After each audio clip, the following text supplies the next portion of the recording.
फरीद अब्दुल शेख या माणसाने माझ्या मम्मी पप्पांना मारलं आहे, तर माझ्या मम्मी पप्पांना न्याय हा मिळालाच पाहिजे। सांगलीत फरीद शेख या जिहाद्यानं त्यांचं शेजारी केसरेकर यांच्या घरासमोर कचरा टाकला।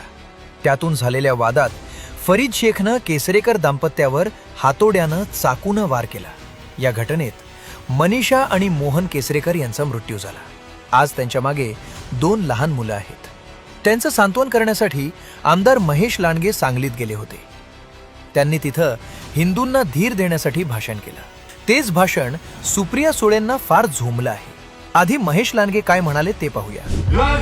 सरकारच्या माध्यमातून फाशीची शिक्षा हो करायचं आम्ही कुठे शंभर हे ज्याने एका ठिकाणी राहत होती तर एक हिंदू परिवार राहू शकत नाही।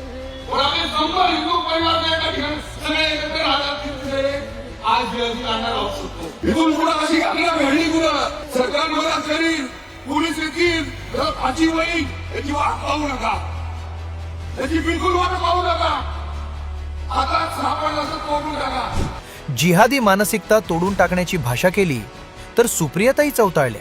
केसरेकर दाम्पत्यांच्या निर्घृण हत्येबद्दल अवाक्षरही न काढणाऱ्या सुप्रियाताई जिहाद्यांची कशी पाठराखण करतायत ते पहा। माझी हात जोडून देवेंद्रजींना विनंती आहे की अशा आमदारांना आवरा। लॉ अँड ऑर्डरचा इश्यू होईल, त्याच्यात सर्वसामान्य माणूस भरडला जाईल।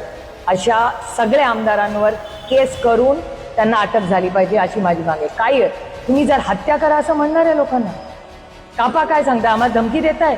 मी चॅलेंज करते त्या आमदाराला, पहिला वार करायचा ना तर सुप्रिया सुळेवर अधिक हिंमत असेल तर काय लावलंय? कोणी असेल सत्तेमधला आम्ही खपून घेणार नाही। वाह ताई वाह, अगदी मतपेढीला जागलात हो। तुमचं उरलं सुरलं अस्तित्व फक्त जिहादी मतपेढीवर अवलंबून असल्यानं तुम्हाला त्यांची बाजू घ्यावीच लागणार। पण एक स्त्री असून तुम्ही त्या आईबाप गमावलेल्या मुलीबद्दल एक शब्दही बोलला नाही।